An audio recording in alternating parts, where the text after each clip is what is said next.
Well, we're here at Browning High School, and we're part of the culinary arts department. Today we're doing our wing competition, our Bison Wing Competition, hoping to impress the judges that are over there behind me.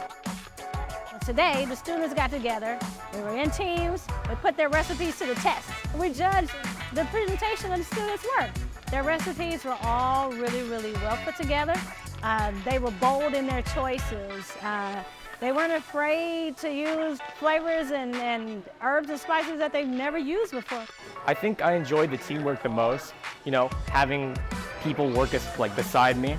And we all had different jobs, different roles to fulfill, and we all did it very well. My team had to work together, and we really had to collaborate and know who's doing what and how we're gonna be able to do this in time.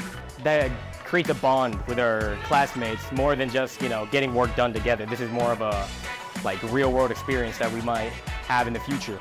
Taking all of those things that they've been learning over the past semester from Chef Stef and in this department, utilizing the different equipment that they have. Those are all the takeaways. They get to practice and play with it every single day that they come to school. They've all got something wonderful up their sleeve. They just need to keep practicing.